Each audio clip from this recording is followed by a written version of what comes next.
Hey guys, and welcome back to this special Buster only run of Mega Man 4. Next up, we're going to take on Ring Man. Now, until very recently, Ring Man would have been one of the harder robot masters to deal with. But once you figured out his pattern, he's actually pretty easy. Although you need to be on your toes.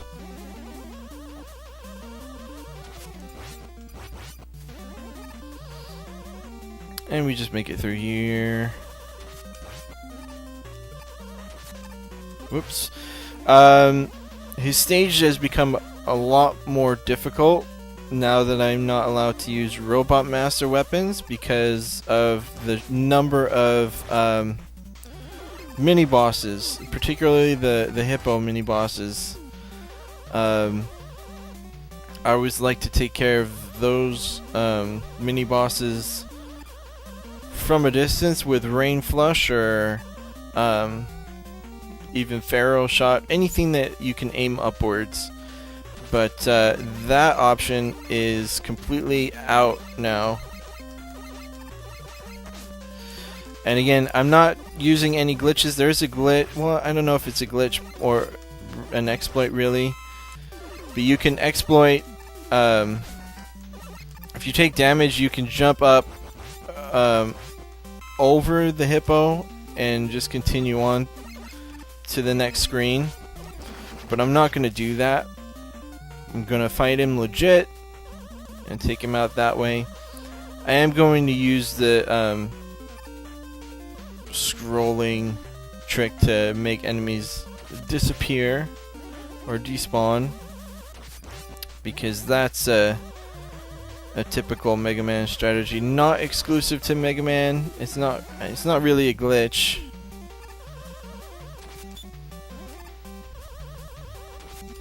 There we go. 2, 3, 4, 5. 2, 3, 4, 5. There we go.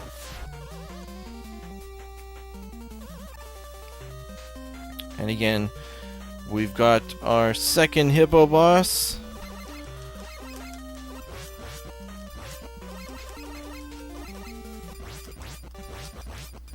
There we go. That was good. That was a good run there.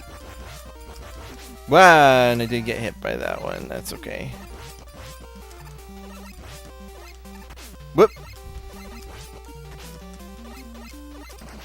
There we go. So like I said, normally I'd be able to go find Eddie, but I can't reach that ladder without using a special item, so that option is out.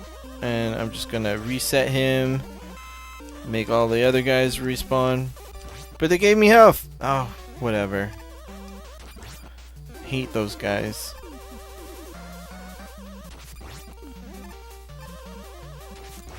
They giveth health and then take it away.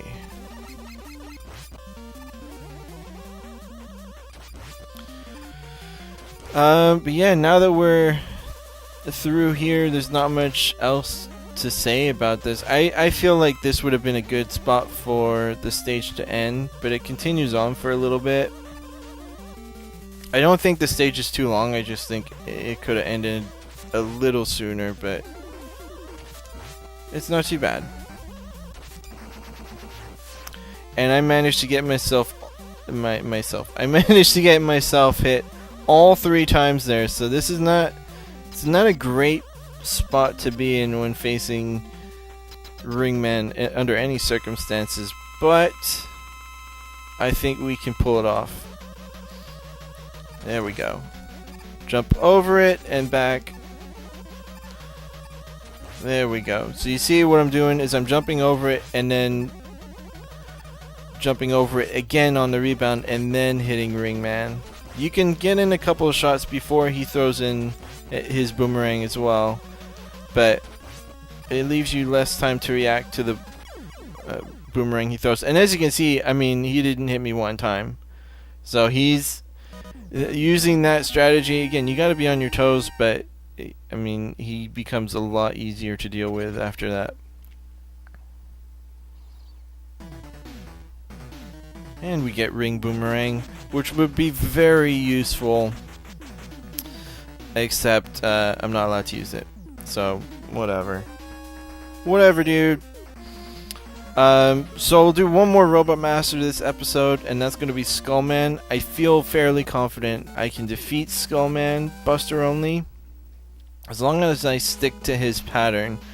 The trouble is I tend not to stick to his pattern when I'm using the Mega Buster. For some reason, it's just harder to stick to the same pattern that Skullman uses that I'm used to. I don't know why.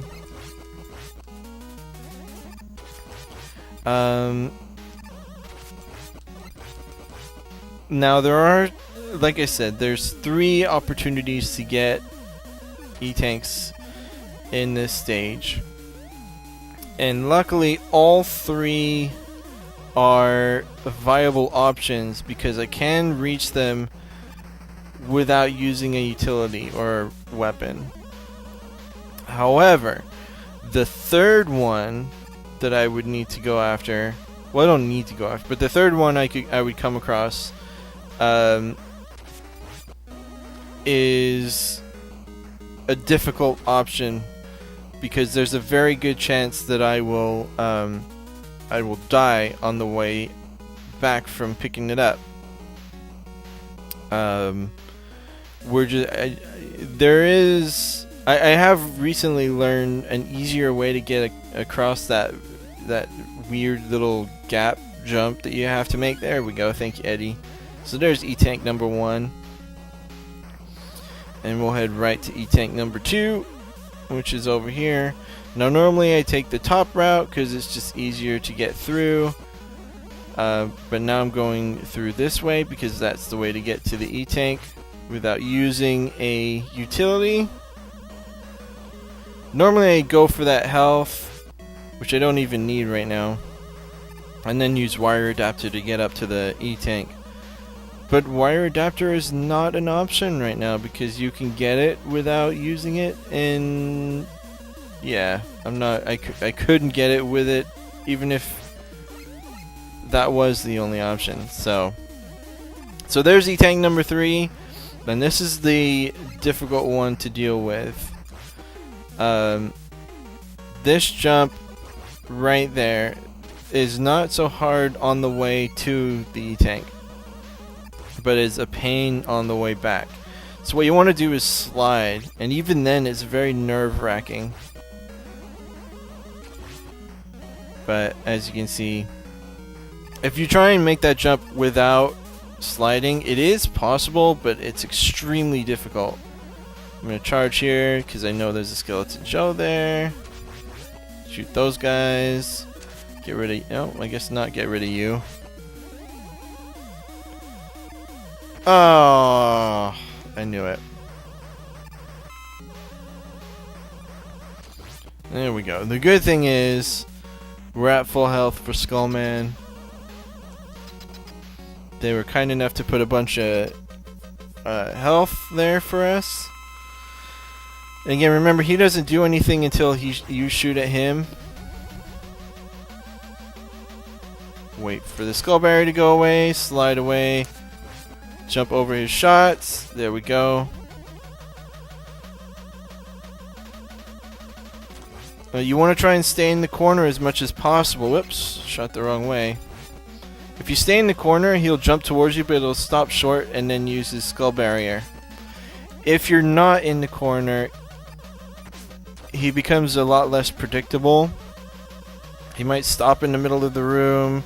He might walk in a direction you're not expecting him to. And you're dead. So you do have to be wary of where you are in this fight.